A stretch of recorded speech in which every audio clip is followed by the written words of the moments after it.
mañana vieron casi todo con Jorge, ¿eh? Igual lo vamos a repasar un poco, pero esta segunda parte de Hempel, no podemos hacer todos los ejercicios porque hay ejercicios que tienen que ver con el texto del libro que nosotros no leemos, ¿eh?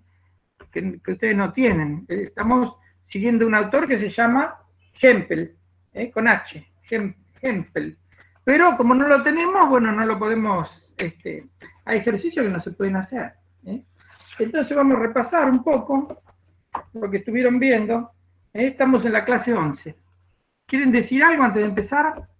Habrán comentado por ahí con Jorge más sobre el parcial, pero yo no hablé con él sobre esto. Si me quieren decir algo, aparte de lo ya visto, ¿les resultó regular, fácil, difícil?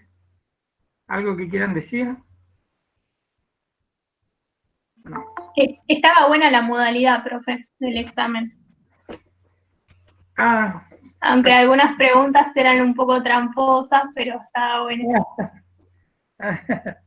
Tramposa, claro, sí, no eran muy claras. No claras, sino que, claro, tienen que tener un cierto nivel de dificultad. Si no, no, si fueran todas muy fáciles. Vanegas, ¿ese es tu apellido o tu segundo apellido? Que entraste recién. Que no te encuentro. Vanegas. Ah, Sofía. Ah, llegó Vanegas. Sofía, ¿estás ahí escuchando? Hola, sí, profe. Hola, escúchame, ¿vos pudiste hacer el parcial? Sí, yo lo hice. Ah, bueno, ¿te fue bien? Sí. Más, bueno. Bueno, porque yo me olvidé de preguntar por qué ustedes no estaban en la lista, ¿eh? Pero bueno, ya si hiciste el parcial, ya tenemos una a favor, ¿eh?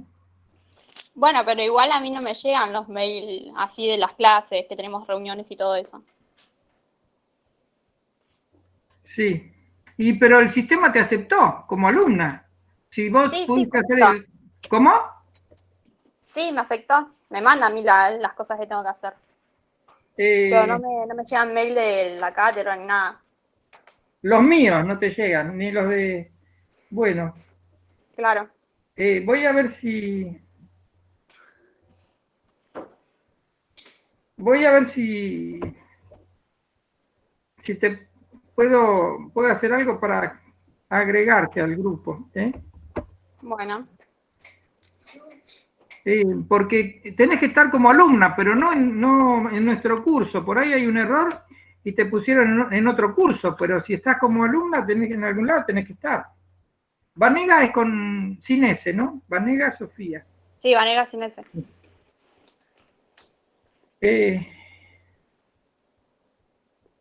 Bueno, pero el hecho de que lo hayas hecho y te haya ido bien ya ayuda mucho porque seguro que estás en algún lado, pero ahora hay que ver dónde estás. Por ahí te incorporaron a otro grupo, no sé. Bueno, entonces hay 3 casos que tengo que resolver. 1, 2, 3, 4. Y Florencia Bueno, que no está Florencia Bueno. Ah, sí, está ahí. ¿Y tu caso? Ah, ya está. Bueno. Se arregló, pero todavía no estás en la lista. Bueno, ¿y vos, Bueno, recibís este mensaje? Por ejemplo, el llamado ahora al No, yo ¿tampoco? no recibo. No. Ah, sí, acá lo tenían arreglado. Lo tenían anotado, que no te había llegado. Bueno.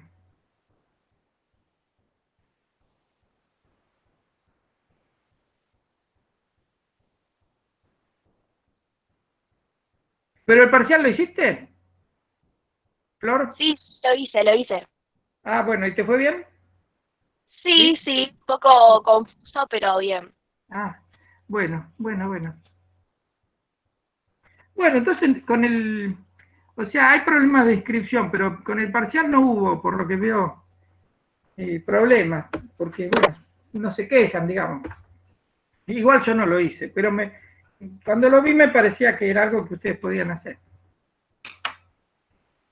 Bueno, ¿empezamos?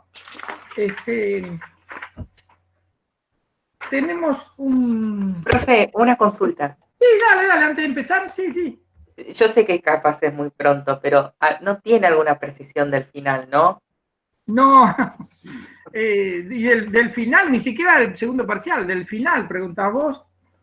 No, pero, ¿sabes qué pasa? Hay muchas novedades, pero que así como se lanzan, después por ahí se desinflan, porque vieron que se habrán enterado que salió que el CBC iba a tomar los exámenes virtuales, pero a nosotros oficialmente no nos dijeron nada todavía. O sea, por ahí sí, por ahí no sé cómo será. A mí me genera mucha angustia también porque es algo que no, en fin, no sé cómo se hará. Para mí me resulta mucho más fácil ir, repartir la hoja, recibirla y corregirla con tinta. Y es que encima, profe, esta materia es complicada. Sí, pero... Porque es todo práctico. Sí, ahora no tanto, porque ahora empieza la teoría más bien.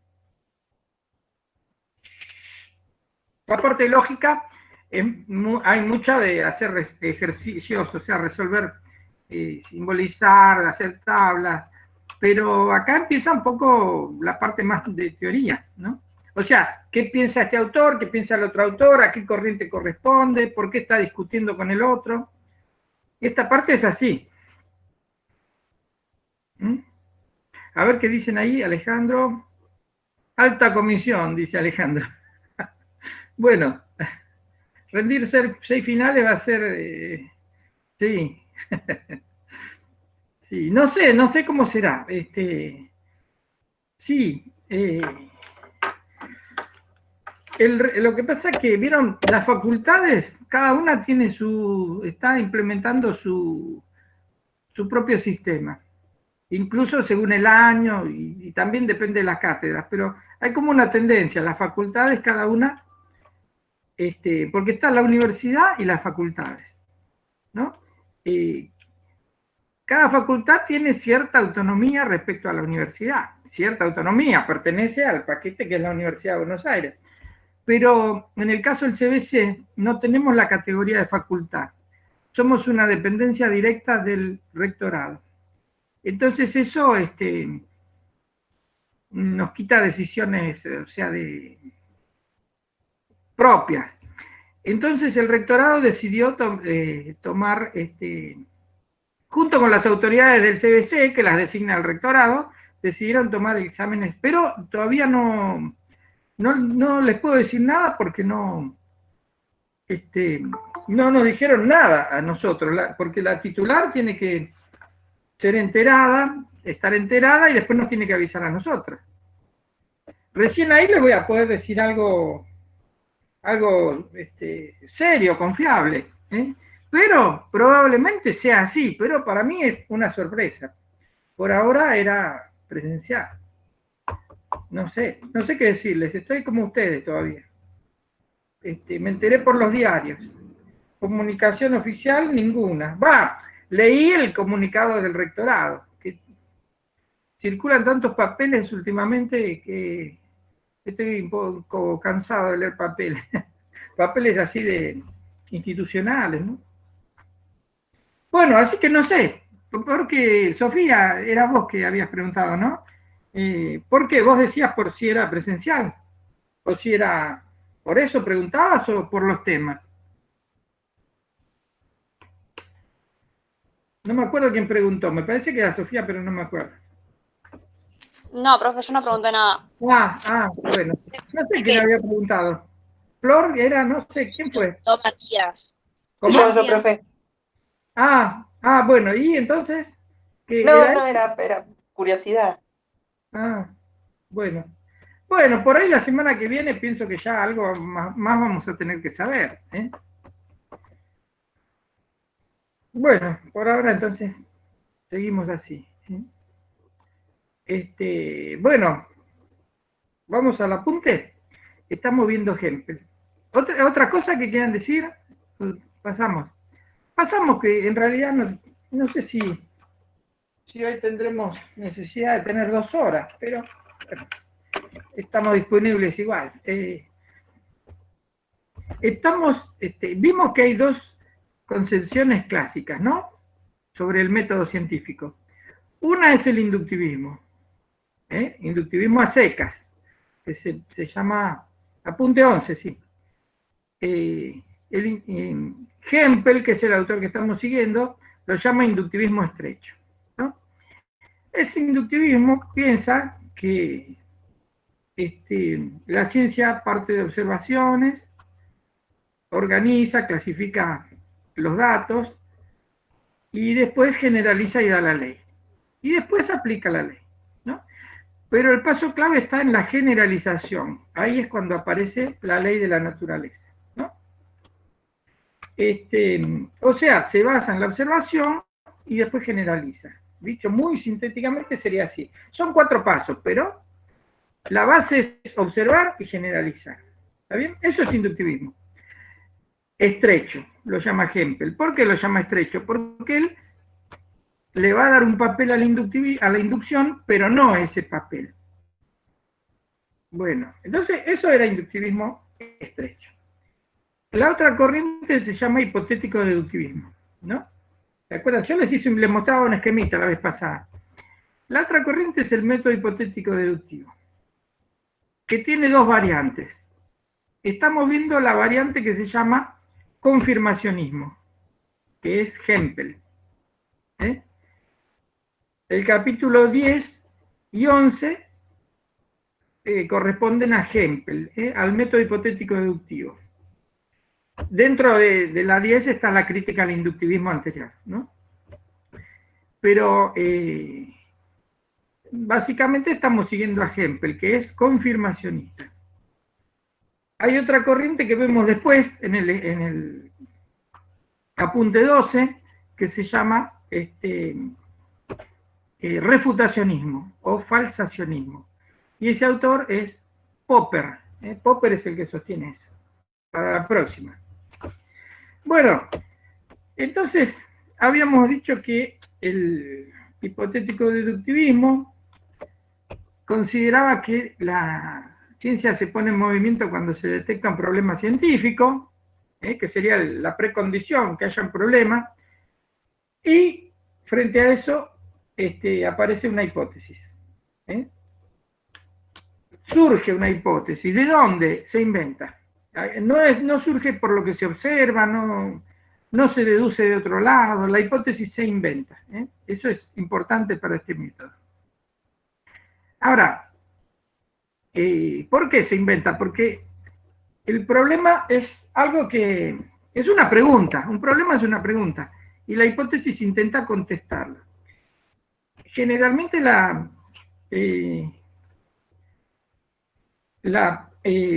pregunta es por la causa.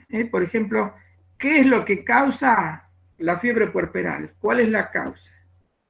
Y si vos no sabés, tenés que proponer una hipótesis. ¿Cómo se propaga el cólera? Si vos no sabés, estás frente a un problema. Un problema es algo que ocurre, pero no se puede explicar con las teorías y con las ideas que hay vigentes hasta ese momento. Entonces hay que proponer una explicación, que es la hipótesis. La hipótesis intenta responder a ese problema, a esa pregunta. Entonces, ahí surge una cosa importante. Como la hipótesis se inventa, aparece la necesidad de hacer un control de calidad, digamos, de esa invención. No se llama así. Porque podemos inventar cualquier cosa. O sea, ¿cómo controlamos ahí el delirio? Que cada uno diga lo que se le ocurrió. Tiene que haber un control de ese delirio. Y eso es la contrastación. La contrastación es ver si lo que se le ocurrió a alguien, la hipótesis, si lo que inventó alguien, porque hasta que alguien no la invente, la hipótesis no existe. La hipótesis recién aparece cuando alguien la enuncia. Alguien la tiene que decir. Ahí recién apareció. Existe. Pero una vez que se la propuso, hay que ponerla a prueba a ver si merece ser aceptada o no. Eso es la contrastación, poner a prueba la hipótesis. ¿Está bien? Y hay un mecanismo.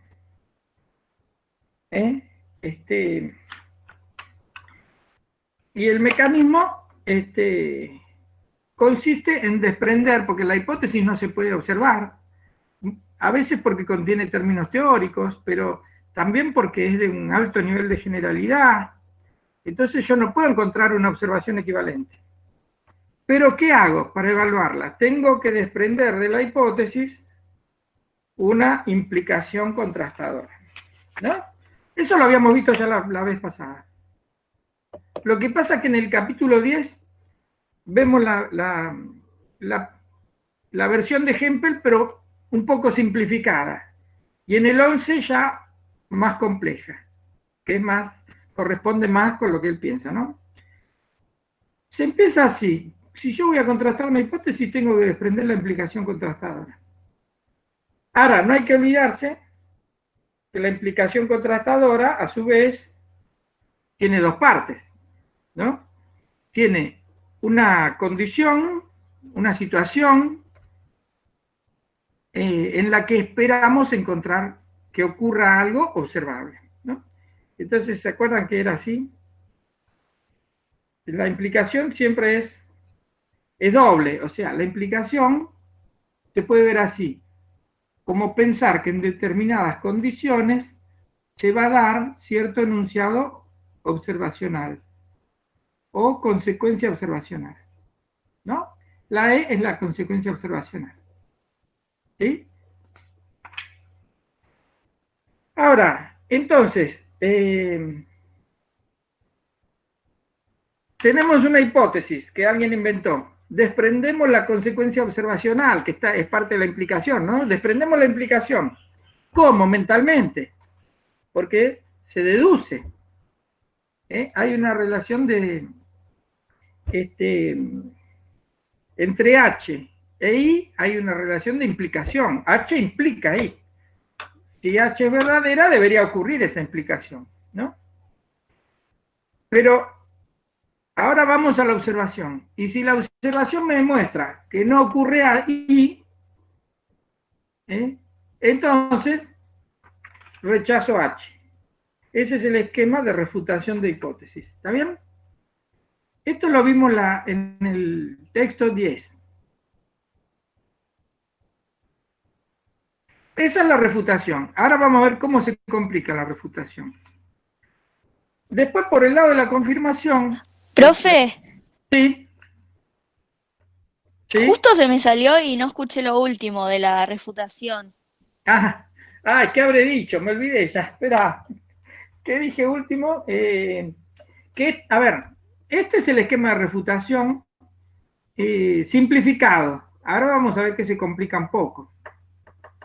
Pero no sé si dije, ¿qué más dije? ¿Alguna otra cosa? No, estaba explicando eso. No. Ahora vemos cómo se complica, Pero lo que estaba tratando de agregar era qué pasa con la confirmación. O sea, si ocurre I, ¿qué es lo que pasa? Bueno, la hipótesis se confirma, ¿no? Pero voy a hacer el esquema de confirmación. Pero este esquema de confirmación de hipótesis es inválido. ¿Se acuerdan? Eso es la falacia de afirmación del consecuente. Que ocurra ahí no quiere decir que H es verdadera. ¿Está bien? Eso es una falacia. O sea que no podemos decir que porque ocurrieron las implicaciones a nivel empírico, ¿no? Cuando hablamos de que ocurrieron es porque lo vimos. No podemos decir que por ocurrir las implicaciones la hipótesis fue verdadera. No sabemos si es verdadera. Y entonces, ¿qué podemos decir? Podemos decir que está confirmada, por eso no se usa verificar, se usa confirmar. Está confirmada, corroborada, es lo mismo, y dice Hempel que el grado de confirmación aumenta la probabilidad de que sea verdadera. ¿no? Cuanto más confirmada esté, mejor, más confiable es. Tenemos más probabilidades de estar en lo cierto, pero nunca habremos demostrado que es verdadera, porque caeríamos en una falacia. ¿Está bien? Entonces la hipótesis no se verifica, se corrobora. Pero la corroboración, a medida que va aumentando, la hace más confiable, más creíble. O sea, no es indistinto que se corrobore o no. No es indistinto que se corrobore una, poca o muchas veces. Esa es la idea de Hempel, por eso se llama confirmacionista o corroboracionista. Él cree que la corroboración es importante, la hace más valiosa la hipótesis. O sea, lo que la hipótesis prevé que debería ocurrir, ocurre. Y bueno, entonces esa hipótesis, si está altamente confirmada, es altamente creíble.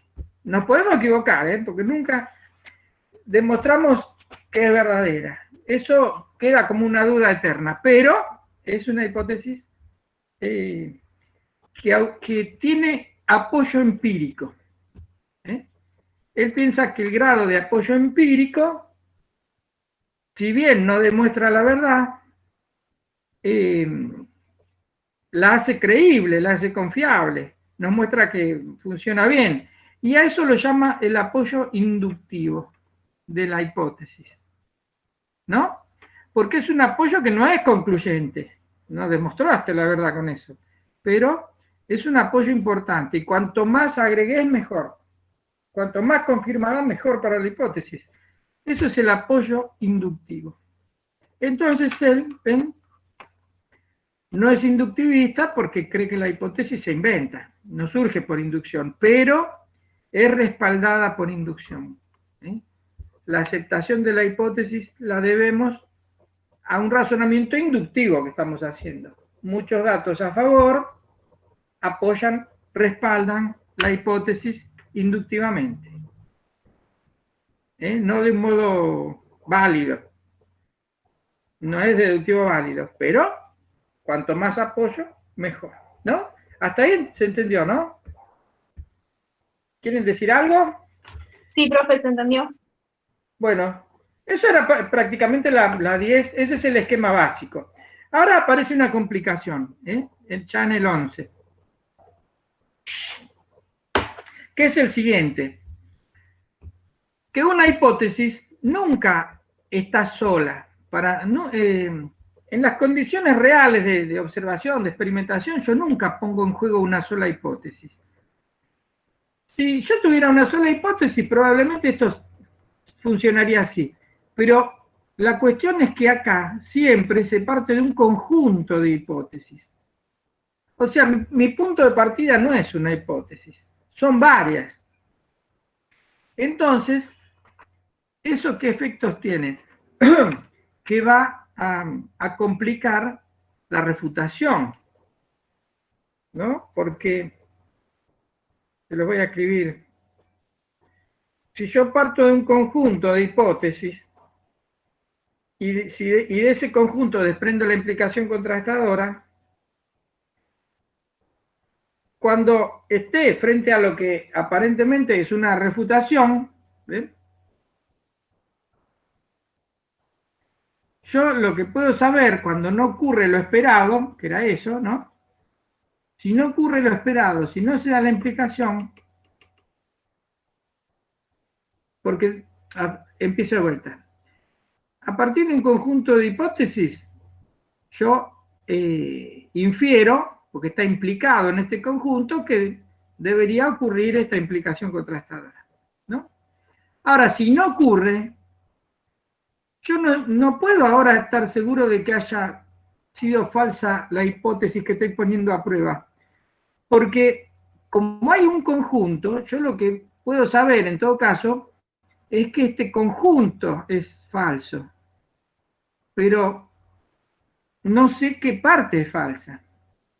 Por ahí puede ser todo falso o una parte falsa, pero no sé si la hipótesis que se llama fundamental fue la falsa. O sea, la que estoy poniendo a prueba se llama fundamental. Esperen que ahora lo esquematizamos de otra forma. ¿Ven? Yo, no es que la refutación no funcione, pero lo que estoy refutando es el conjunto de hipótesis. Sí. Habla, por favor. No, era eso, sí, o sea, si solamente elegimos, o sea, de la hipótesis solamente se elige una como hipótesis o se usa todo el conjunto. No, usás todo el conjunto, porque vos necesitas todo el conjunto para desprender una consecuencia, una implicación contrastadora. ¿Se acuerdan que yo les había dicho la vez pasada, les había hablado del caso Semmelweis, famoso, de ese médico que estaba tratando de descubrir cuál era la causa de la fiebre puerperal? ¿Sí? ¿Se acuerdan o no? O por ahí Sí, profe. no se los dije a ustedes, sí, bueno. Profe, ¿el de los cadáveres? Sí, ese. Ah, sí. El de las embarazadas, ¿no? Ese, claro, ese mismo. Sí. Yo lamento que no lo hayan agregado acá en el artículo porque es muy, muy interesante para leer. Y aparte no es tan complicado. Son más complicados los que pusieron ahora que los que puso Hempel. Bueno, miren, él pensó en algún momento, porque descarta varias hipótesis, porque las da por refutadas. Les voy a hacer acordar. En un hospital había una sala 1 y 2 y había un alto porcentaje de mortalidad con las mujeres que estaban en la sala de parto. Mucho más mortalidad en el hospital había que afuera del hospital. Incluso en la sala 1, que era la de Semmelweis, había más que en la 2. Entonces ahí está un problema. El problema era cuál es la causa de la fiebre puerperal, que no se sabía. Claro, si es un problema es porque no se lo puede explicar hasta el momento. Es un problema teórico, ¿no? Entonces, les recuerdo que una hipótesis decía que era por la dieta que recibían en el hospital. La causa de la fiebre puerperal es la dieta. Entonces él pensó así, si la causa es la dieta, entonces, y ahí pasamos a la implicación, pero considera sus dos partes. Entonces, si en las dos salas se da la misma dieta, entonces la mortalidad de las dos salas debería ser similar. Entonces vamos y ¿qué era lo que ocurría? Que en las salas tenían la misma dieta, pero la mortalidad no era similar.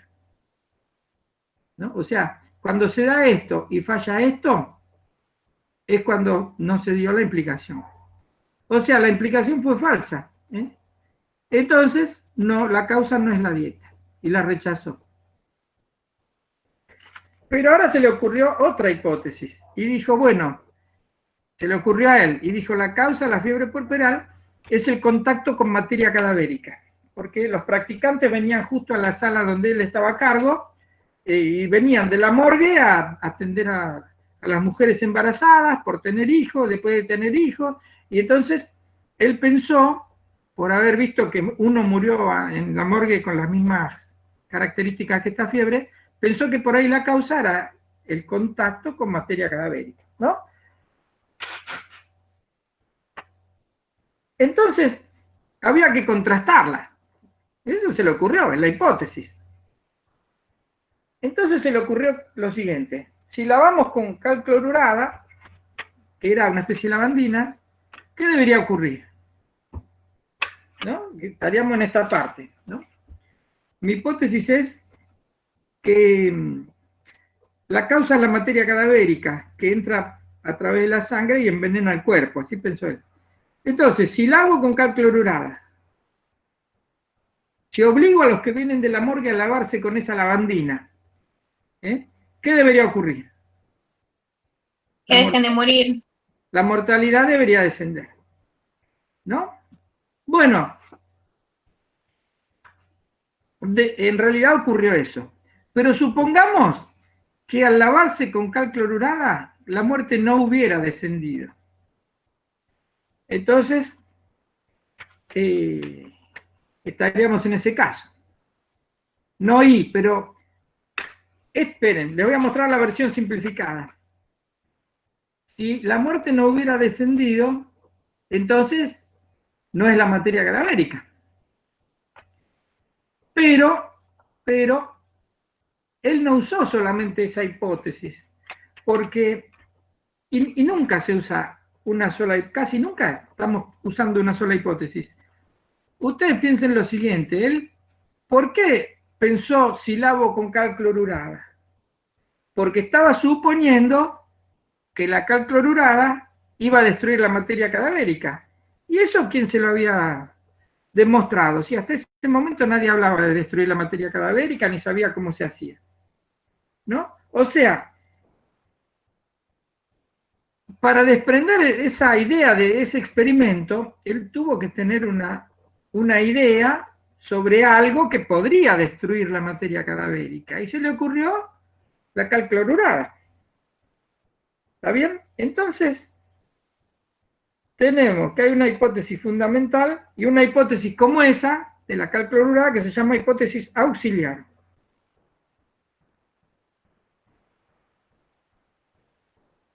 Y puede haber varias auxiliares. Incluso siempre está presente la idea de que no hay ningún otro factor que intervenga más que los que yo estoy considerando en el momento. ¿Y cómo sé que no hay otro factor? Y bueno, supongo, porque si es un factor en el que nadie pensó, ¿cómo puedo suponer que algo desconocido está actuando? Siempre se supone que no hay otro factor más que los que se consideran.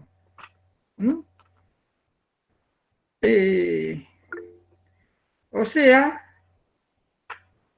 que es, bueno, milagros, ahí va. Pero, fíjense, ¿ven? El conjunto hipótesis que habíamos puesto acá está formado por auxiliares y la fundamental. La fundamental es la que yo estoy poniendo a prueba. Que la causa es la materia cadavérica. La causa de la fiebre puerperal es la materia cadavérica que se incorpora a la sangre, etc. Esa es la hipótesis fundamental, que es la que yo estoy poniendo a prueba, la que estoy contrastando. Esa se llama fundamental. Pero las que me ayudan, por ejemplo, para pensar el experimento, se llaman auxiliares. Auxiliares. ¿Está bien? Entonces, ¿las auxiliares de dónde las saco? Bueno, son independientes, no se desprenden de la fundamental, no se deducen de la fundamental, tienen un grado de independencia. Pueden venir de teorías que ya se consideran funcionando, aceptadas, o puede ser también tener que ver con el instrumental que estoy usando, o por ejemplo, si yo acepto una observación o el resultado de un experimento, estoy aceptando que todo ocurrió como debería haber ocurrido, ¿no? O sea, son hipótesis auxiliares. Yo supongo, por ejemplo, que eso que estoy usando es lo que dice la etiqueta. ¿Ahí qué dice la etiqueta? Cloruro, no, ¿cómo se llamaba? Cloruro de calcio, ¿no? Eso era lo que a él se le ocurrió usar. Y bueno, la etiqueta dice cloruro de sodio y yo lo uso como si fuera cloruro de calcio, ¿no? ¿Está bien? Esas son hipótesis auxiliares. Entonces, ¿qué es lo que pasa? Lo importante es esto, como yo partí, me preguntaron qué era. La hipótesis auxiliar es una hipótesis que ayuda, colabora para que a partir de una hipótesis fundamental se puedan desprender las implicaciones contrastadoras. Porque si yo no supongo que hay algún producto que lo destruye, ¿qué experimento voy a poder hacer? Necesito un auxiliar. Como había un ejemplo ahí de pesar usando un resorte, que el resorte según el peso se estira. Eso es una hipótesis auxiliar. Vos considerás que eso funciona así, ¿no? O considerás que la óptica justifica, ¿no? Digamos, la teoría óptica justifica que lo que vos estás viendo a través del telescopio se corresponde con la realidad. Son hipótesis que acompañan un poco a lo que estás haciendo. ¿eh? Ahora, supongamos entonces, no es lo que ocurrió, pero supongamos que al lavar con cal clorurada la muerte no hubiera disminuido. Entonces, ¿ven?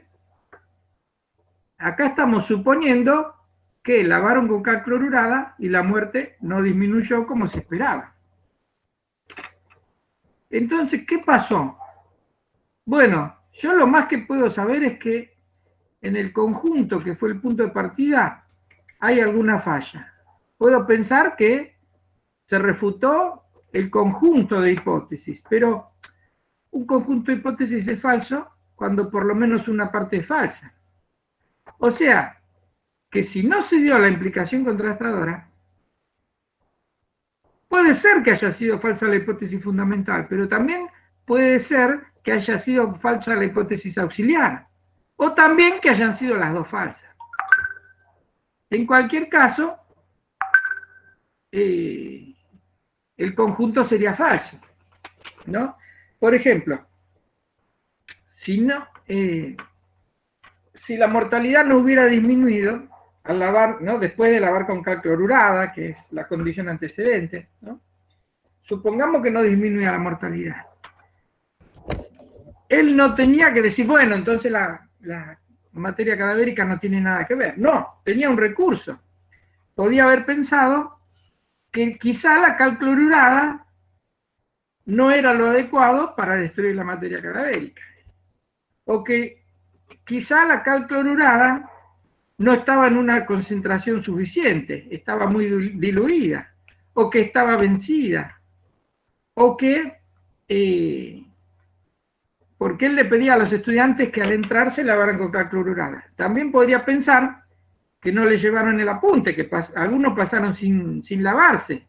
Entonces habría que volver a ver si efectivamente se dieron las condiciones, si se lavaron las manos, porque por ahí él no lo miraba y no se lavaban, ¿se entiende? Porque tendían a no darle importancia a lo que él decía, con este caso de la higiene.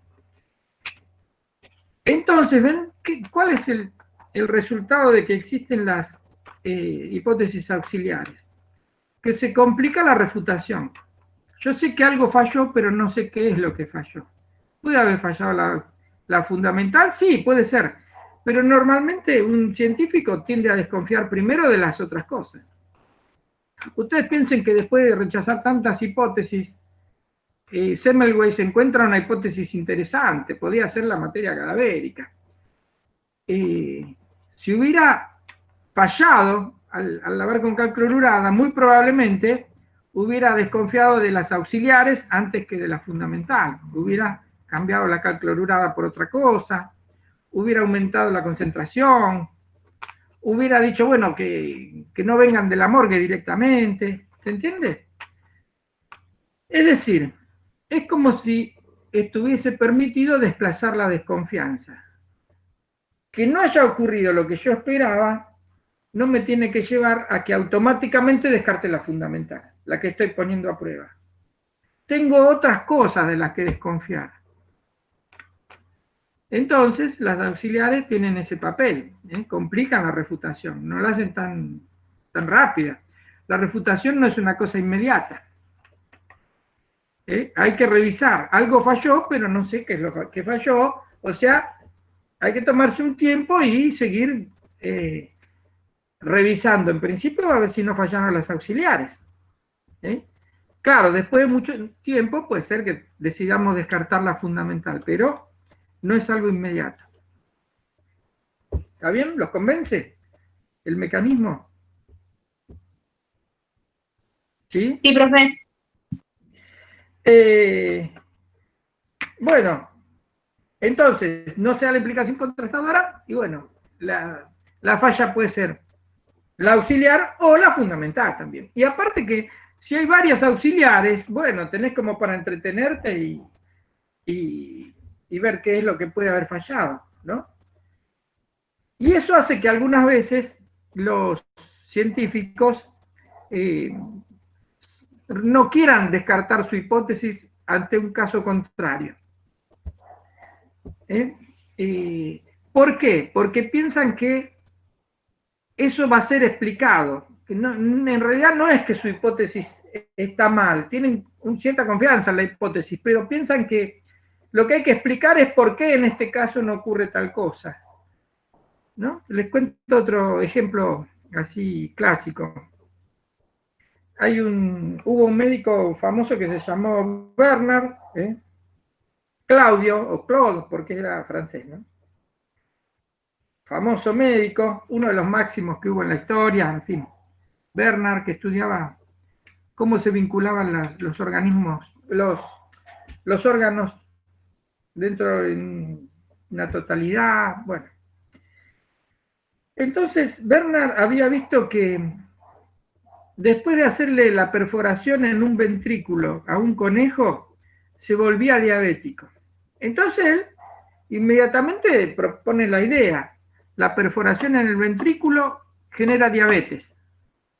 Hipótesis general. Él lo vio en un caso y lo expandió. Bueno,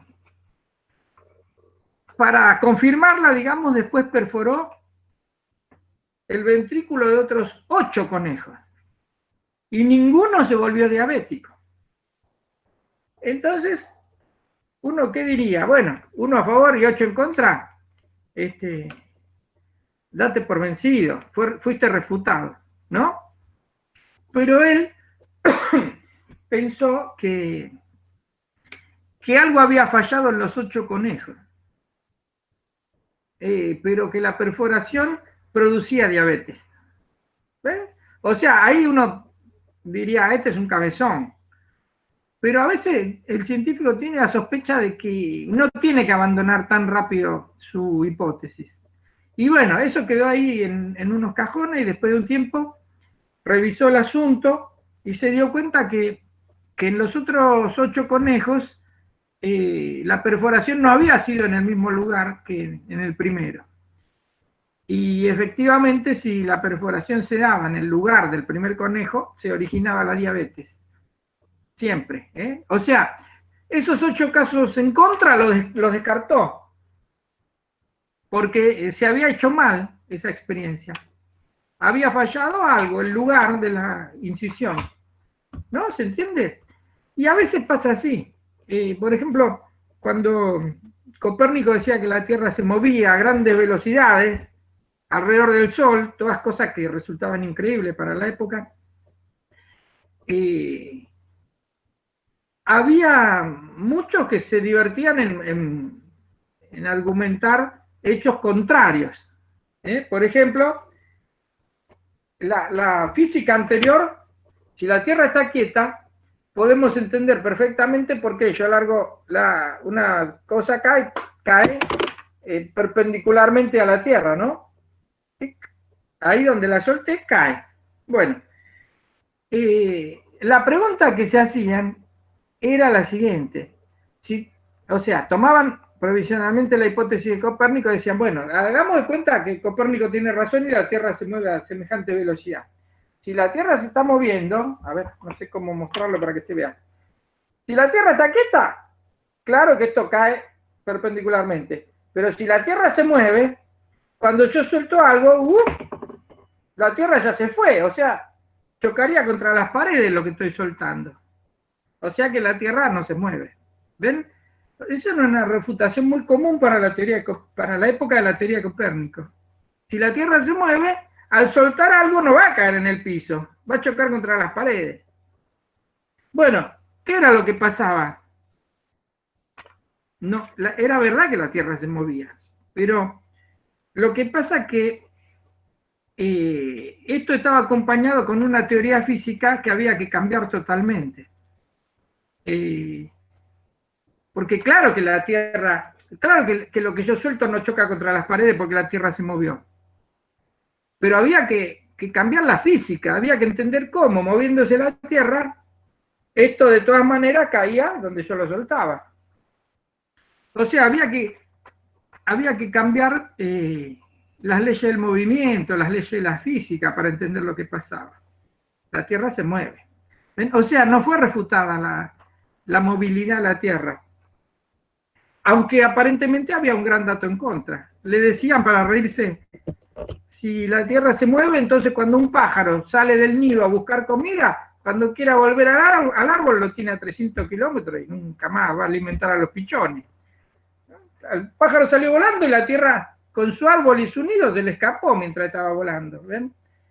Bueno, había que explicar eso, cosa que la física no podía. Pero no fallaba esa hipótesis, fallaba todas las otras que acompañaban a la idea de movilidad de la Tierra. Todo lo demás estaba fallado, no eso. ¿No? O sea que, ¿no? Es bien divertido ese ejemplo, ¿no? Bueno, no sé si a mí me resulta divertido la objeción esa de que los pájaros no podrían volver a su nido si la Tierra se mueve.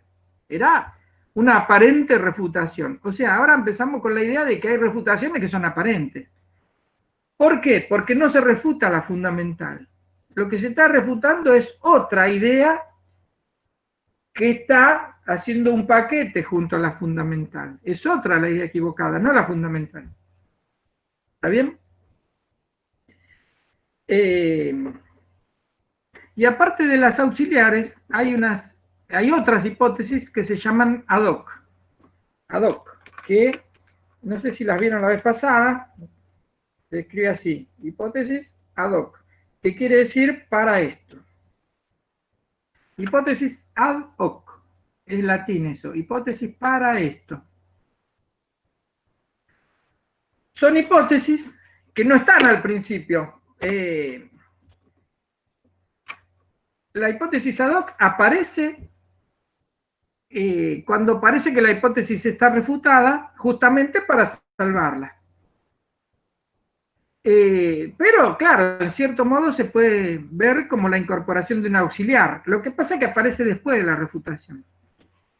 Por ejemplo, esperen que voy a cerrar una puerta, que hay ruido.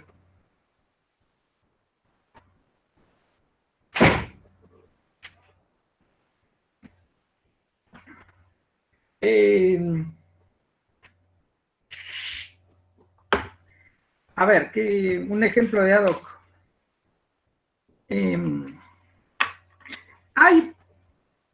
Está en un...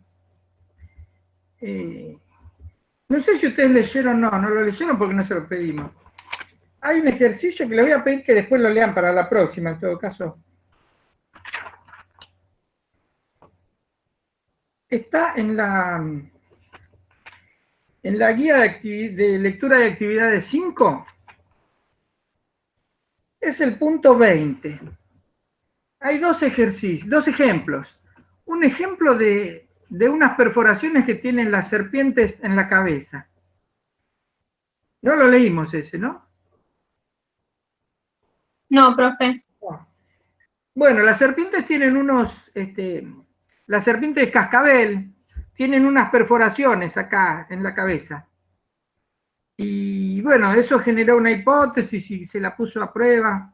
Lo podrían leer para la próxima.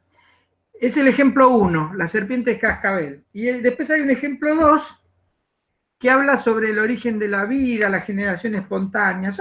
Es una carilla ahí un poquito, las dos. Bueno, ahí hay hay una contrastación de hipótesis, ¿no? Hay dos, o sea, son dos ejemplos de contrastación.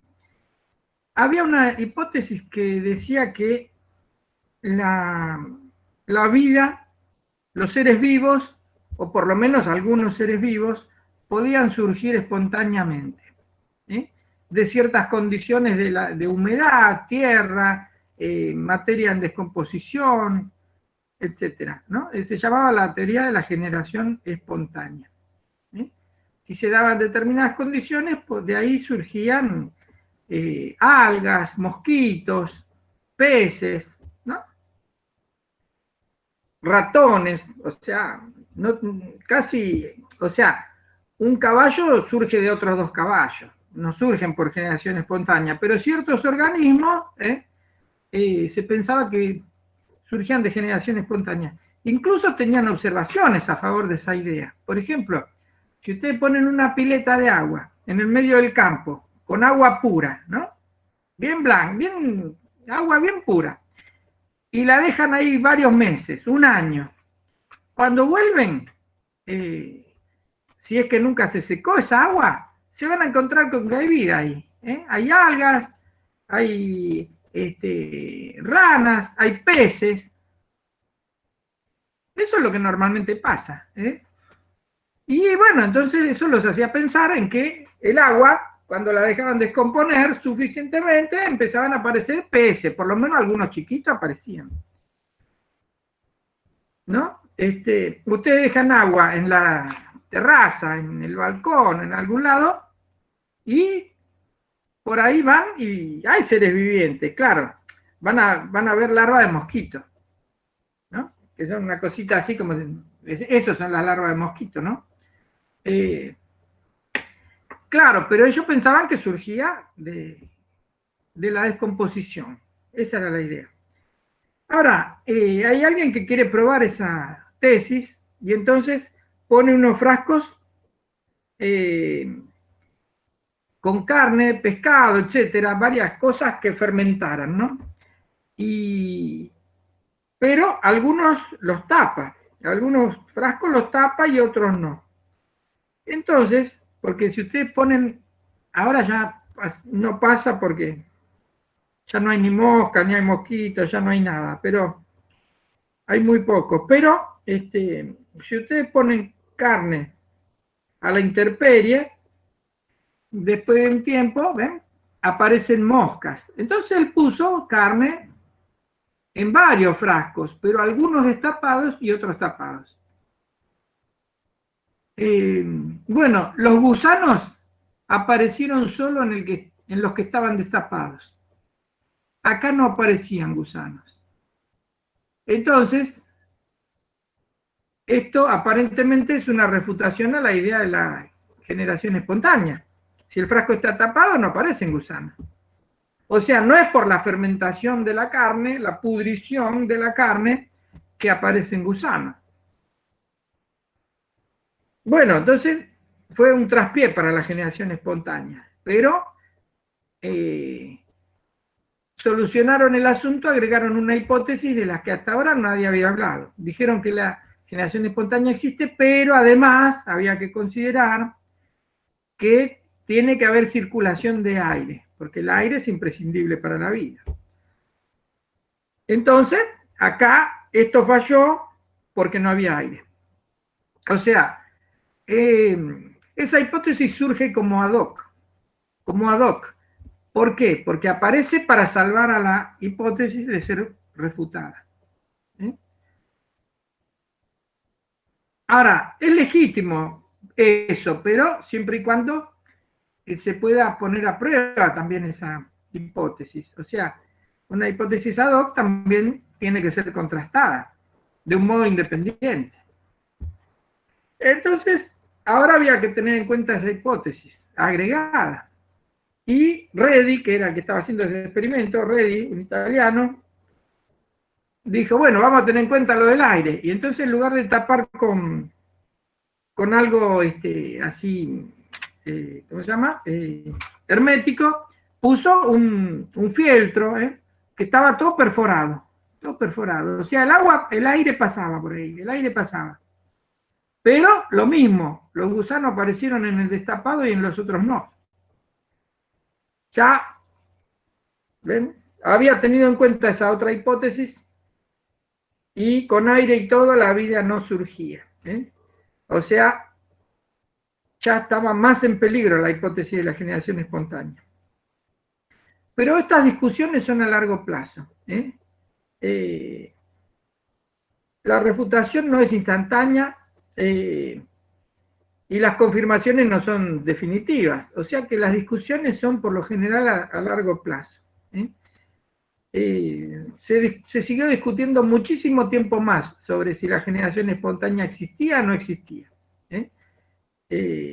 Algunos calentaron, por ejemplo, ponían cosas que normalmente generaban vida, aparentemente, pero las encerraban y las calentaban, por ejemplo. Al calentarlas mucho, la vida no aparecía más, espontáneamente. Pero apareció la idea de que, bueno, sí, que que en la naturaleza hay una capacidad germinativa, vivificante. Pero si vos calentás demasiado, la estropeás. Entonces, esta idea de la propiedad vivificante ya cada vez se hacía más huidiza, ¿no? Porque ya, ¿cómo podés poner a prueba la idea de que hay una capacidad vivificante? Ya es como que se está escapando a la contrastación. Bueno, pero en principio, una hipótesis puede ser salvada de la refutación. Entonces vamos a resumir. Porque hay auxiliares que la acompañaron, o sea que yo puedo desplazar la duda ante una aparente refutación hacia las auxiliares, primero, ¿no? Después, en todo caso, después descartaré la fundamental, pero primero puedo desplazar la duda hacia las auxiliares. Cualquiera que haya fallado explicaría por qué no ocurrió lo que se esperaba observar. ¿Está bien? Y así todo, si en las auxiliares no encuentro ningún problema, podría agregar una hipótesis más, que es la hipótesis ad hoc, que aparece para salvar. O sea, la ad hoc va a decir algo que hasta el momento nadie había dicho. Pero su función, la función de la ad hoc, es salvar a la fundamental de ser refutada. En la medida que funcione, puede salvarla, pero hay que contrastarla y ver si se confirma esa hipótesis, ¿no? Hay un ejemplo de eso que se los voy a decir así, ven cómo funciona. El sistema solar, el Sol estaba en el centro, ya se pensaba que el Sol estaba en el centro, entonces teníamos todo alrededor del Sol girando en círculos, se pensaba, bueno. Bueno, el sistema solar. Entonces, el último planeta conocido era Urano.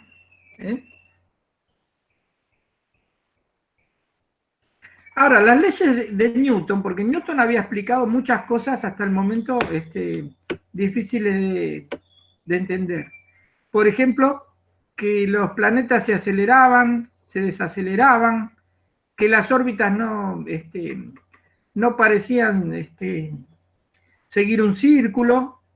Bueno, ahí ya hubo que agregar la idea de que no eran circulares.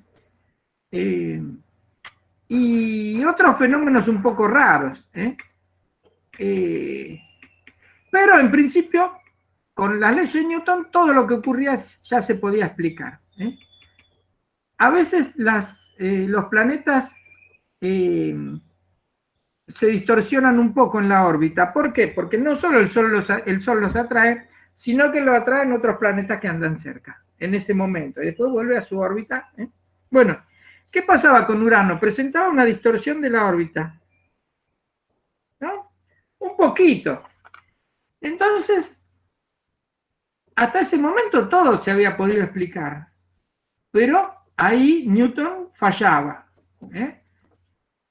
Entonces, se podía haber pensado que Newton fallaba a mucha distancia o cosas así. Pero en general, como tenía mucha confianza la gente en la teoría de Newton, pensó que no, que el error debía estar en otro lado. Newton estaba todo bien. Pero, ¿qué podría explicar que esta trayectoria se desviara? Entonces a alguien se le ocurrió la hipótesis ad hoc, de que había otro planeta externo que era el responsable de modificar la órbita. Entonces, eso es una hipótesis ad hoc. ¿Ven? ¿Por qué? Porque nadie había hablado de otro planeta. Nadie había visto otro planeta. Pero a alguien se le ocurrió que si existiera otro planeta, eso permitiría explicar esta desviación. Y entonces lo salvamos a Newton de ser refutado. Bueno, ahora la hipótesis ad hoc tiene que ser contrastada. O sea, este planeta hay que buscarlo. ¿Puedo decir que hay un planeta? está bien, se salvó Newton, pero hay que buscarlo y encontrarlo. Hay que contrastar la hipótesis. Bueno, y después de un tiempo, lo voy a hacer breve, calcularon porque nadie lo había visto, entonces había que calcular en función de la desviación a qué distancia estaría de Urano, cuál sería su trayectoria, cómo sería su masa, porque todo está conectado, la masa, la distancia, la velocidad, y bueno, y calculando todo eso, determinar en qué momento del año estaría más cerca como para ser observado y en qué lugar estaría. Cosa que podrían pedir, sabiendo todo eso, una observación Todo eso lo hicieron sin observar nada, calculando nada más. Cuando calcularon todo, hicieron el pedido a un observatorio para que se fije, a ver si en tal lugar de tal día encontraban un planeta que nadie había visto jamás. Bueno, al principio, la primera vez que pidieron no le llevaron el apunte, o sea, esas cosas, y después la segunda le llevaron el apunte y lo encontraron. Entonces,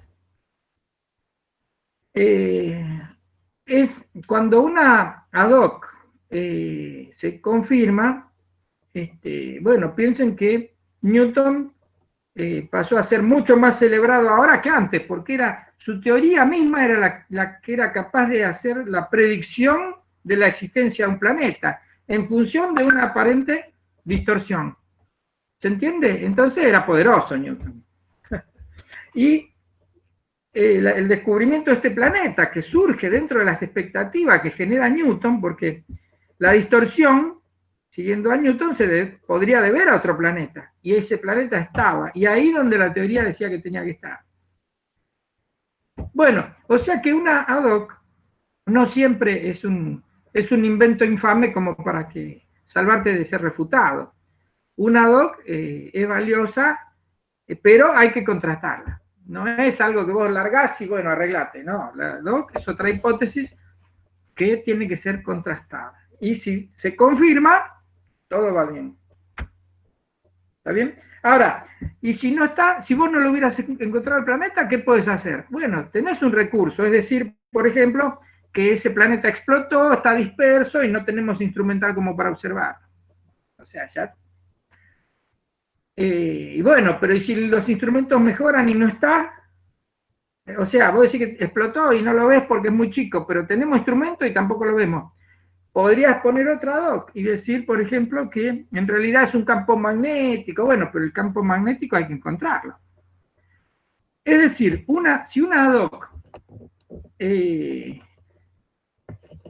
se refuta, se la puede salvar con otra ad hoc. Y después con otra ad hoc. Potencialmente es infinito el método. O sea, salvar una hipótesis con otra y con otra y con otra, potencialmente sería no tiene fin, pero llega un punto en que la prudencia indica a los científicos que la tienen que cortar, que ya está, hay que refutar la fundamental, porque si vos agregas ad hoc, ad hoc, ad hoc, y ninguna la podés confirmar, ya está, resulta que tenés más parche que tela original, entonces no. Pero el tema es que no se puede decir en qué momento hay que dejar de agregar ad hoc. No hay un momento que vos digas, bueno, ya está, basta de ad hoc. Vos podés continuar con tu búsqueda, pero probablemente te quedes solo y la ciencia vaya para otro lado. Entonces terminaste siendo un loco que afirma que la Tierra es plana, porque afirmar que la Tierra es plana, ¿cómo se sostiene? Y cambiando hipótesis, la única que le interesa sostener es esa. Pero después no reconocen ninguna ley de la física, ninguna ley de la astronomía general. O sea, tienen una ciencia propia, en función de quedarse con esa, o sea, están locos, ¿no? No sé si están de acuerdo, están locos, ¿cómo la Tierra plana? ¿De dónde salieron? Ay, ¿cómo se llega a eso? Y bueno, cambiando hipótesis. Ahora, la prudencia indica que a veces ya está. Ya está. La hipótesis fundamental es la refutada. no sigas agregando más, ya está, en lo que existe. ¿Se entiende, no? Potencialmente nadie te prohíbe agregar otra hipótesis para salvar la que querés salvar, pero empieza algo que no es tan científico, que es la decisión. ¿A dónde querés llegar con esto? No es tan científico, por eso a algunos no les gusta hablar de este asunto, pero en algún momento parece que interviene la decisión, o sea, no es la realidad que te indica que tenés que parar. Sos vos que tenés que darte cuenta. Porque el método te permitiría seguir agregando hipótesis. Vos podés. Y de hecho muchas veces pasa. Algunos prefieren abandonar esa vía de salvación de hipótesis y otros continuar por otro lado. Y bueno, a veces tiene razón uno, a veces tiene razón otro. No siempre el que salvó hipótesis agregando ad hoc se volvió loco. Por ejemplo, acá, ¿ven? No estaba nada loco. Y después, Neptuno, el planeta que descubrieron acá, por predicción también presentaba una distorsión en la órbita.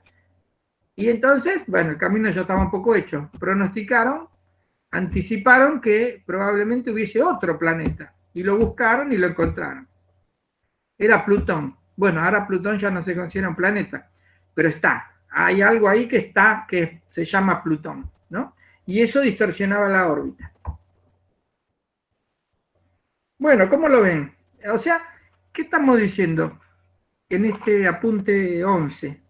Que la refutación es algo que en la realidad no sigue este esquema tan simplificado. Esto funcionaría siempre y cuando estuviéramos evaluando una hipótesis. Pero siempre partimos de un conjunto en el que hay auxiliares. Y así todo. Si aparentemente estoy por refutar la fundamental, puedo agregar una ad hoc. Bueno, la ad hoc no hay un límite exacto entre ad hoc y auxiliar, porque en cierto modo opera como auxiliar. La ad hoc sería en principio algo que aparece después de la refutación. Pero una vez que apareció, supongamos que yo la confirmé. Y bueno, ya entonces la puedo considerar tranquilamente una auxiliar a partir de ese momento. Surgió como ad hoc, pero está confirmada, fue contrastada y confirmada. El planeta existe. Y bueno, ya lo incorporó a las auxiliares que están funcionando. ¿No?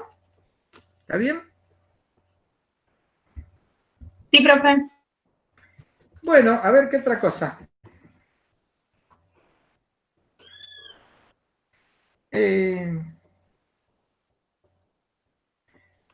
¿Vieron el esquemita del barco que se aleja? Si la Tierra es curva, el efecto de visión tendría que ser ese. O sea que yo, a medida que el barco se aleja, no lo veo achicarse todo entero, como pasaría si la Tierra fuese plana, se debería achicar todo entero. Cuando un barco se aleja parece que se está cayendo, o sea, la parte de abajo es la que primero se deja de ver, ¿no? Lo último, la banderita.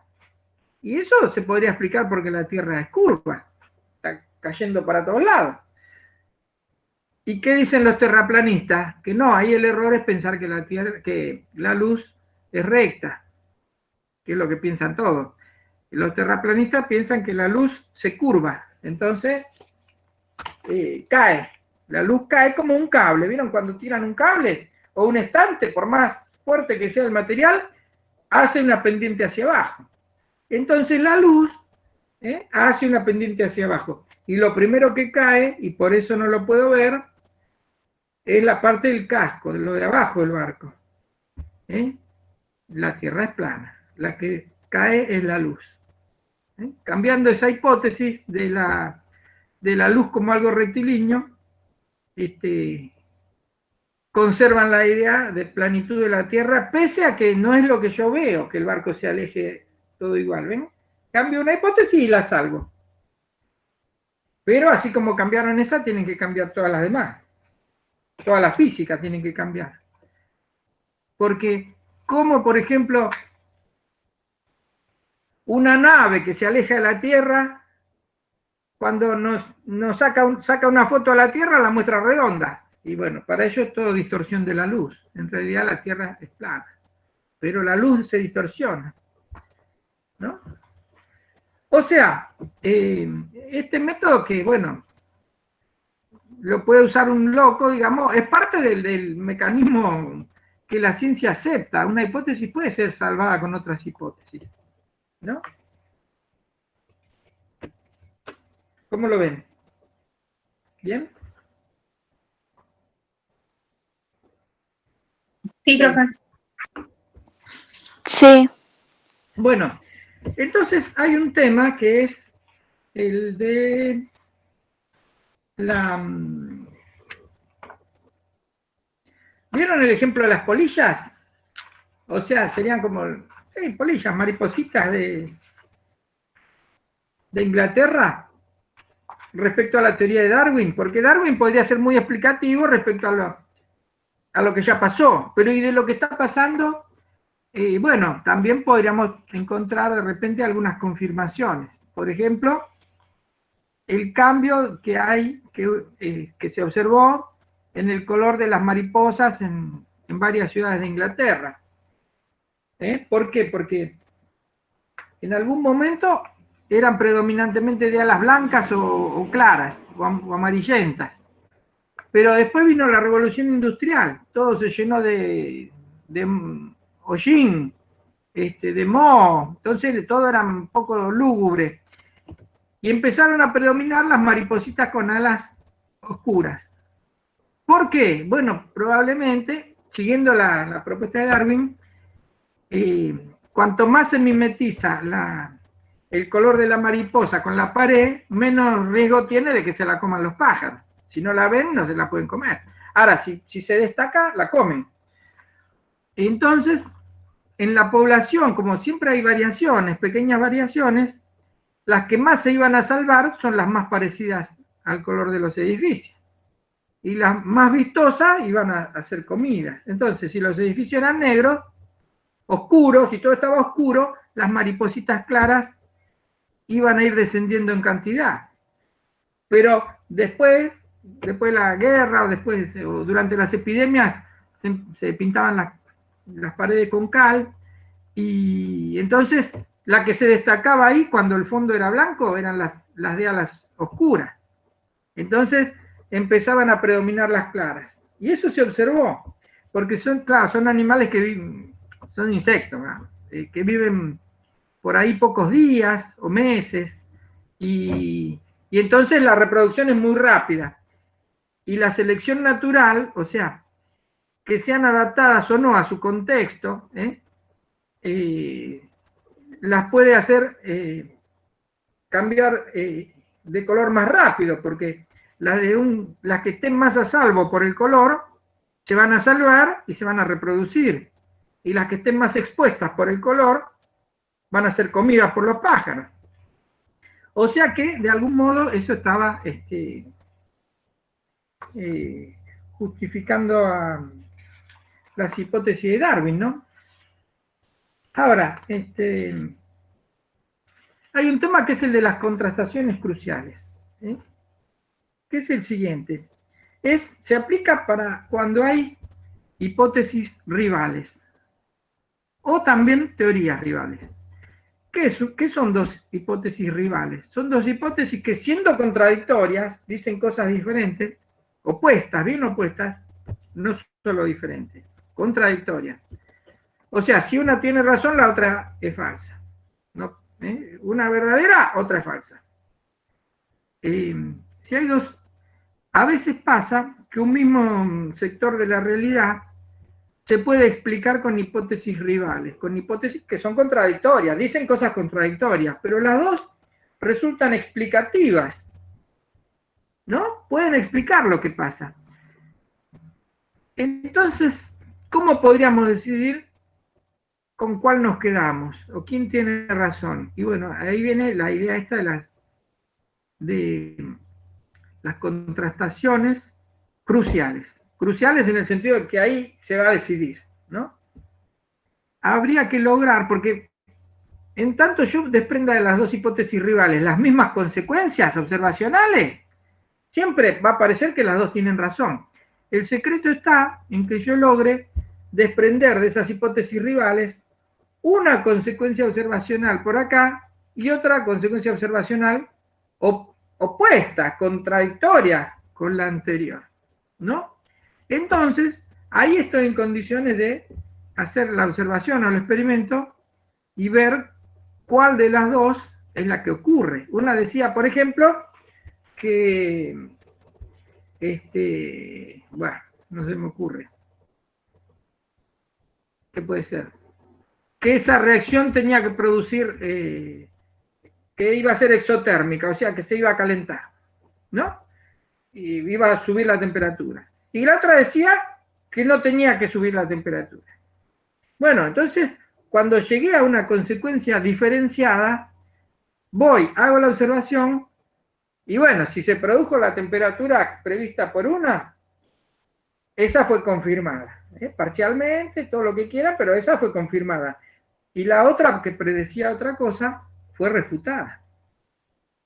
¿Está bien?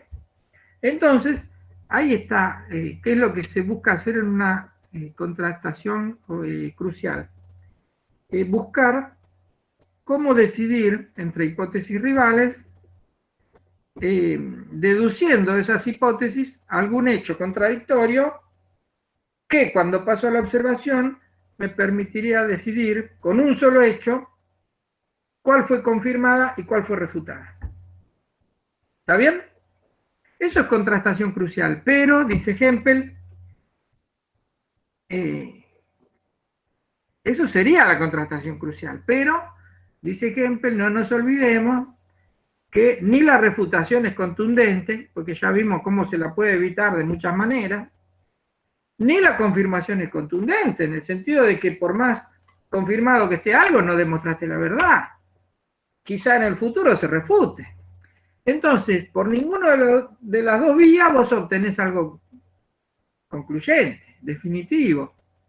Entonces, en su opinión, no es correcto hablar de contrastaciones cruciales. No hay un hecho que te permita decidir ante dos rivales quién tiene razón. No hay un hecho. En todo caso, en el futuro se tomará alguna decisión. Esta es la teoría que vale, esta no vale. Esta es la hipótesis que vale, esta no vale. Y eran rivales. Las dos competían en algún momento, pero ya no. Ahora, eso es el resultado del paso de un tiempo. Con el tiempo probablemente se resuelva, pero no con un solo hecho. Un solo hecho no.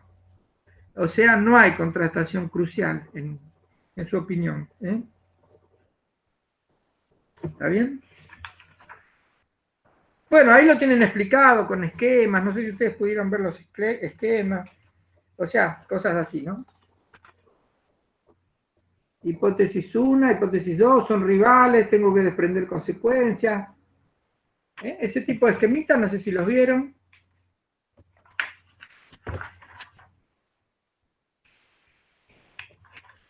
Bueno, ¿qué nos falta?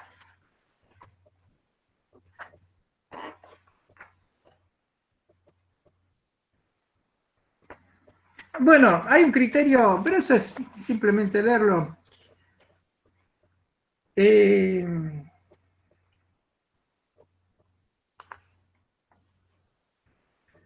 ¿Cómo, digamos, la confirmación, cómo puede aumentar la credibilidad de la hipótesis? Siempre es por la vía del apoyo inductivo, ¿no?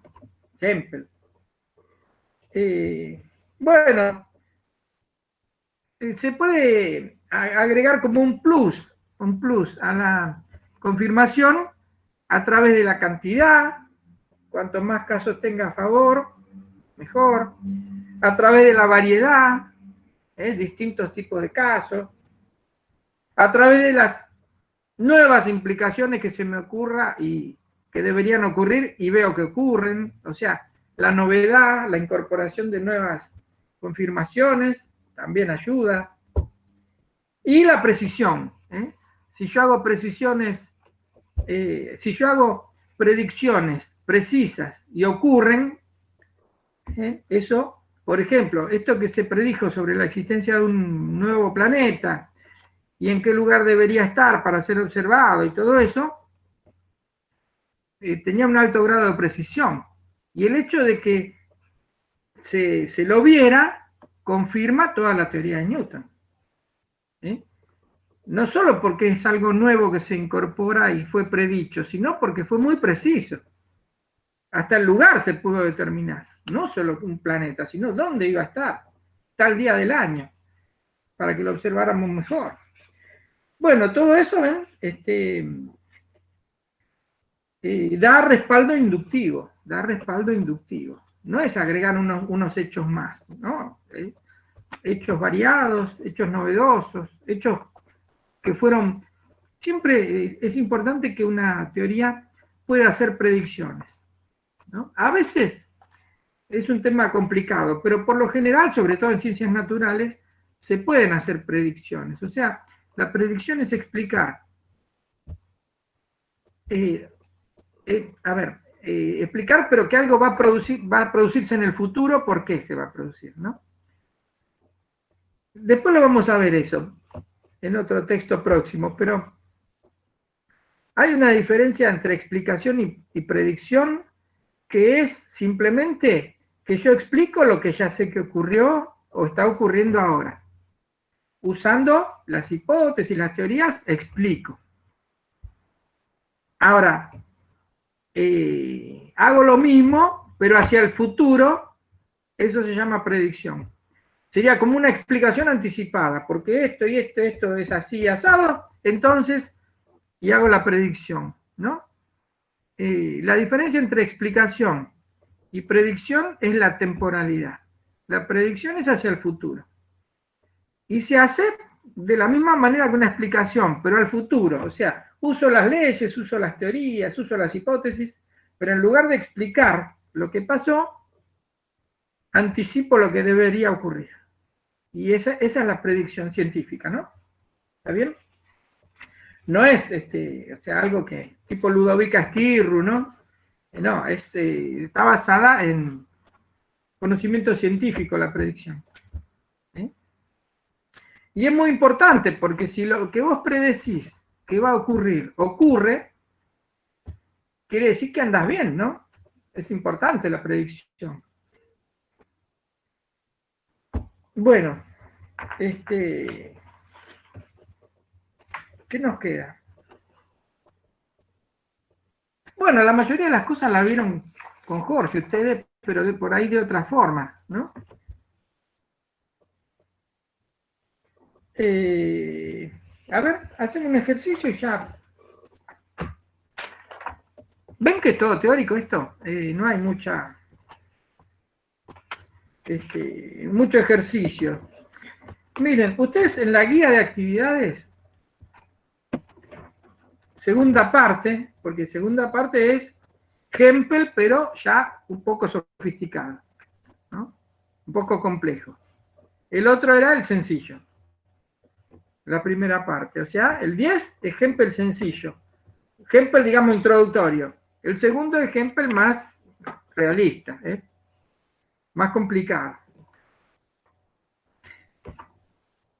No sé si lo tienen. El punto 7 de la segunda parte.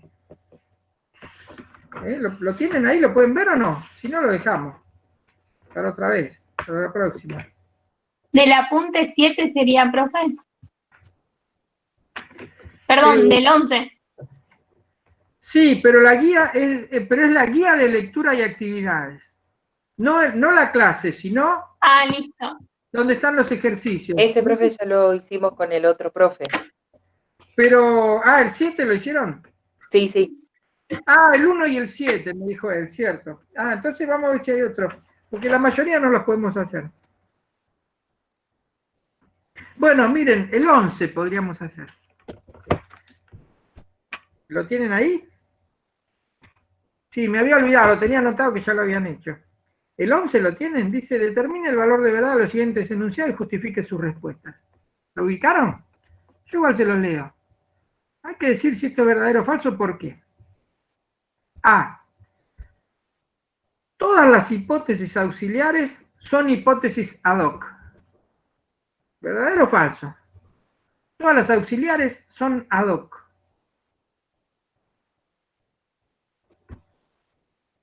Es falso. Sí. Falso. Falso. ¿Y quién se anima a decir por qué? Es falso, sí, es falso. No es lo mismo. Hay como un nivel de... En cierto modo pueden estar como confundidos, pero no es lo mismo. Puede ser, profe, que sea porque para que una ad hoc sea auxiliar, primero tiene que ser refutada. Tiene que ser refutada la fundamental. Sí, vamos a decirlo de otra manera. Que el ad hoc aparece después de que hubo una aparente refutación con el intento de sostener o evitar esa refutación. Claro, ¿no? ¿Se entendió? Ahí dieron otra... No estaba mal lo que dijiste, pero habría por ahí que darle una vuelta de tuerca. A ver qué dice ahí. Las auxiliares son hipótesis que apoyan a la fundamental. Bueno, sí, escuchen, las auxiliares apoyan a la fundamental y nos permiten extraer implicaciones contrastadoras. Ese es el papel. Por eso, si la implicación contrastadora falla, puedo después desconfiar tanto de la fundamental como de la ad hoc, porque la ad hoc me ayudó a sacar esa implicación. ¿Cuál habrá fallado? No sé. O sea, las ad hoc aparecen después de la refutación de la fundamental. Claro, sí. Ah, bien. Sí. Aunque después, una vez que se confirman, pueden pasar a ser consideradas auxiliar, pero en principio surgen, no estaban desde el principio. Las auxiliares están desde el principio. Y las ad hoc surgen para evitar la refutación. ¿No? Ahora, una vez que la ad hoc, porque también tiene que ser contrastada, como toda hipótesis científica, según Hempel, tiene que ser contrastada. Si la ad hoc se contrasta y confirma, a partir de ahí ya la podríamos incorporar en futuros casos como una auxiliar. ¿No? Porque Claro, está claro, confirmada, pasó a ser otra hipótesis. Sí, Sí, claro. profe. Bueno, entonces B. En algunos casos, las hipótesis auxiliares son hipótesis ad hoc. Bueno, este es un poco... A ver, ¿qué podríamos decir?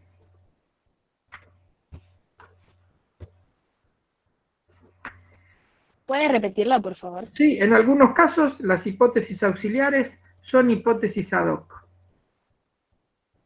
Y verdadero. Sí, pero en la medida en que esas ad hoc no hayan surgido frente a esta emergencia, ¿no? Porque si son para esta emergencia, para esta aparente refutación, no. Pero sí, puede ser, porque no está claro el límite, pero a veces pueden funcionar, sobre todo cuando ya fueron contrastadas y confirmadas. Pueden pasar a auxiliares, ¿no? Sí, profe. Sí, profe. Bueno, C. Las hipótesis ad hoc se deducen de las hipótesis a contrastar.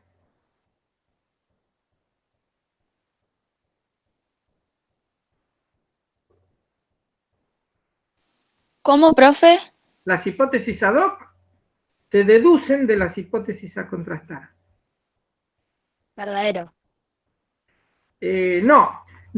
Tienen tienen casi siempre un grado de independencia. Por ejemplo, si vos supones que la cal clorurada destruye la materia cadavérica, eso no lo pudiste desprender de que la materia cadavérica causa una enfermedad.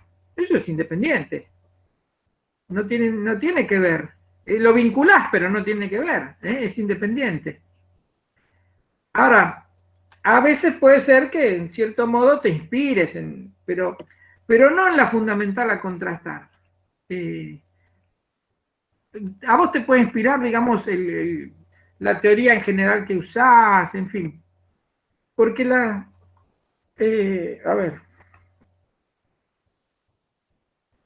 La doc no importa de dónde surge. Lo importante de la doc es el papel que tiene, que es intentar evitar que la fundamental sea refutada. Eso es lo importante. Por lo general son independientes, no se desprenden de la fundamental. Porque aparte si fuera algo que se deduce, al caer una caería la otra. No, puede caer una y la otra quedar. Sí, guía 5 es esto, sí. ¿No? ¿Está bien? O sea, la respuesta sería falso. En principio es falso. La doc surge de un modo independiente, no surge de la fundamental. ¿Está bien? Sí, profe. Bueno,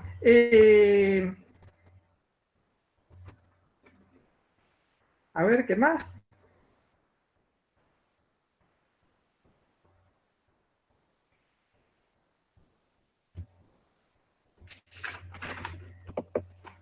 Bueno, hay una que, por lo que dije, la podrían contestar, que es la 12. Como ya señalamos, los experimentos de Reddy, el de la generación espontánea, mostraron que no se generaban espontáneamente organismos vivos en los frascos con carne tapados a fin de impedir el paso del aire. Pero los defensores de la generación espontánea no reconocieron que este resultado constituyera una refutación, argumentando que en ese caso no se produjo generación espontánea porque la ausencia del aire impidió la ventilación. Dice, bueno, ¿cuál es el supuesto auxiliar o la hipótesis auxiliar?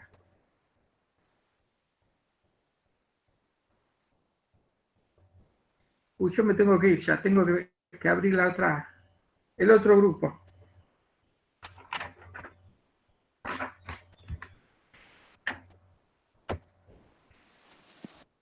Lo están pensando. Escuchen, vamos a hacer una cosa. Porque ahora tienen que esperar que aparezca el capítulo, esto es como una telenovela, el texto 12, ¿no? La clase 12. Lean, vayan un poquito atrás, porque por ahí usamos para el próximo viernes, por ahí volvemos al caso de la serpiente y de la generación espontánea. Pero eso está, o sea, en la guía 5, pero vieron que tiene una primera y una segunda parte la guía 5. Está en la guía 5, primera parte. Es el ejemplo 20. La pregunta 20 tiene ejemplo 1, la serpiente. Ejemplo 2, la generación espontánea. Y ahí termina la primera parte de la 5. Entonces incorporan eso como lectura y hacemos esta que quedó ahí pendiente de Reddy. Sí, profe. ¿Está bien? Bueno, profe. La de Reddy Sí, profe, gracias. Bueno, la de Reddy era la número 12 de la segunda parte. Bueno, listo. Ahí está, nos vemos. Chao, profe. Nos vemos la próxima. Bueno, Gracias, chao, profe. hasta luego, suerte. Chao. Si tienen algo que decirme, me mandan un mensaje. Hasta luego. Chao.